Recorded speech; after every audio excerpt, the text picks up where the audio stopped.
Your tooth is breaking. There is no dentist, there is no clinic, there is nothing but you, the pain, and whatever your ancestors figured out 100,000 years before painkillers existed.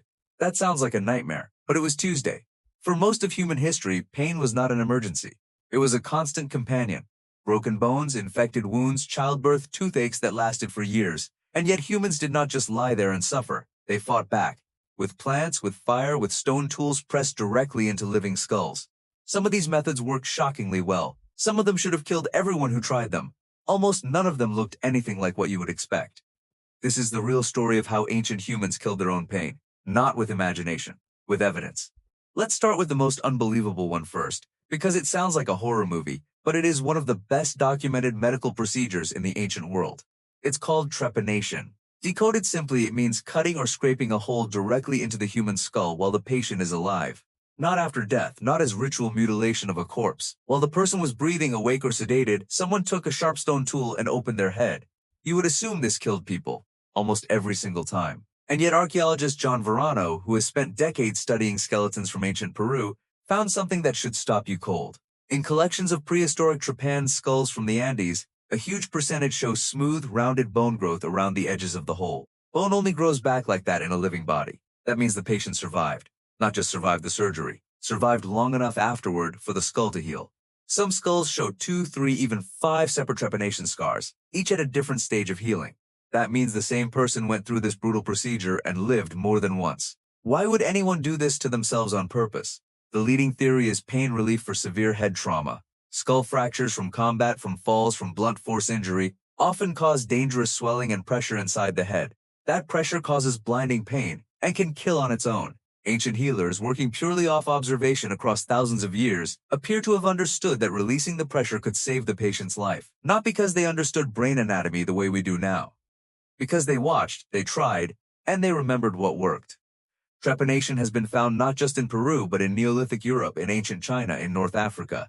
Different continents, different cultures, no contact with each other, arriving at a similar brutal solution to the same problem. That is not coincidence. That is convergent medicine discovered independently over and over again. Now picture it. You have been struck in the head in a fight, the swelling builds, the pain becomes unbearable. A pressure behind your eyes that makes you want to scream. A healer in your group has done this before. They press a sharp stone scraper against your scalp and begin slowly, carefully to grind a hole through bone. There is no anesthesia. There is only the fact that if they do nothing, you might die anyway. That was an option ancient humans chose. Repeatedly. Because sometimes deliberate controlled pain was better than the pain already killing you.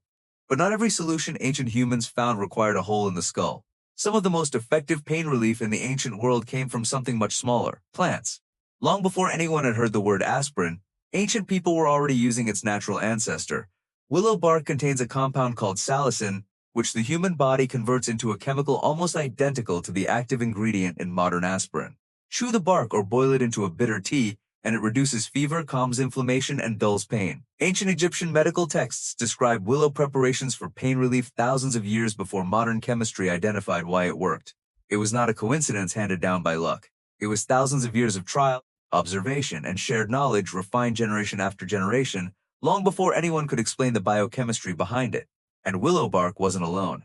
Across different regions, people independently discovered other natural analgesics, chewing certain barks and leaves to numb pain in the mouth, using specific mosses and plant fibers to pack and cool wounds, brewing bitter herbal teas that we now know contain genuine anti-inflammatory compounds. This is where things get even stranger, because for a long time scientists assumed only modern humans were smart enough to do this. Then Shanidar Cave happened. Shanidar Cave in northern Iraq is one of the most important Neanderthal sites ever excavated. Among the remains found there was an adult male, now known as Shanidar III, who lived with serious injuries, including a partially healed rib fracture, and appears to have survived for some time afterward with the support of his group.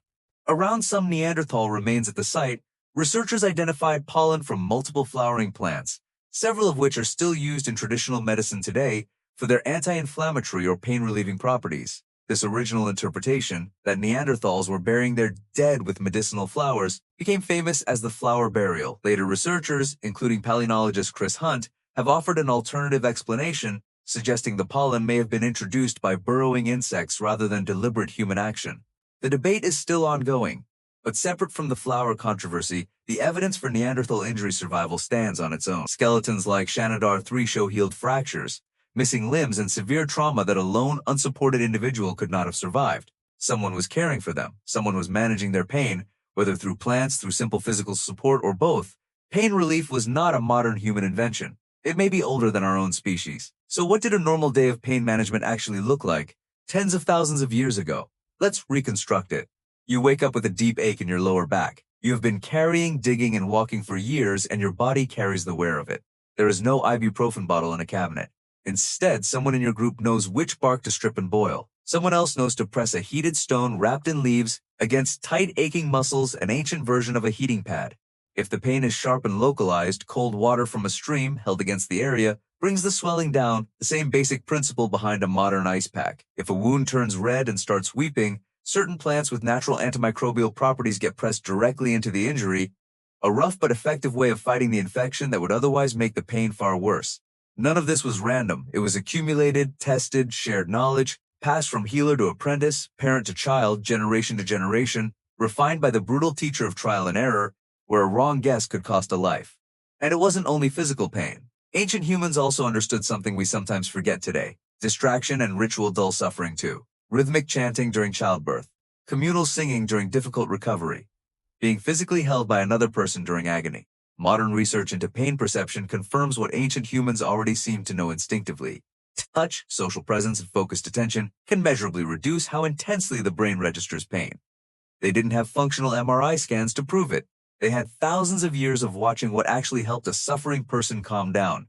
Here is the twist, the part that flips the whole story on its head. You might assume that as humans advanced from foraging groups into large farming societies, healthcare improved.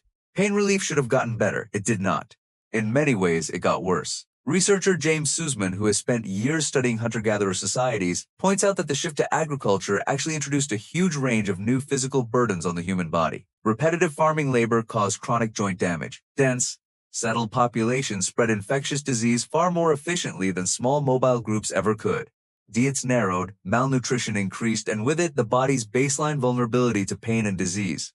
In other words, agriculture is often taught as the great leap forward for humanity. For your joints, your immune system, and your day-to-day pain levels, it may have been a step backward. Hunter-gatherer skeletal remains frequently show fewer signs of chronic degenerative joint disease than early farming populations from the same regions.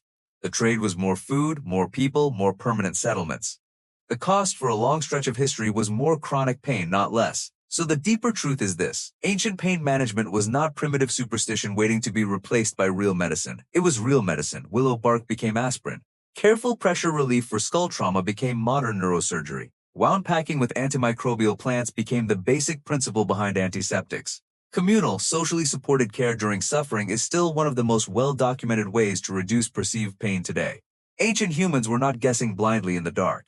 They were running an unbroken, tens of thousands of years long experiment in what actually helps a hurting human body, and they were getting real results.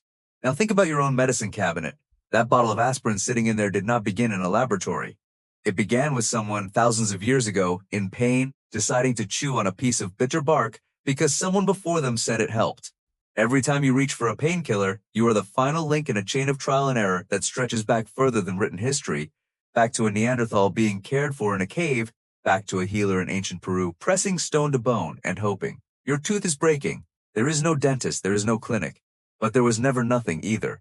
There was always someone who had learned the hard way what helps. And that knowledge, passed hand to hand across tens of thousands of years, is the real reason you are alive to read this today.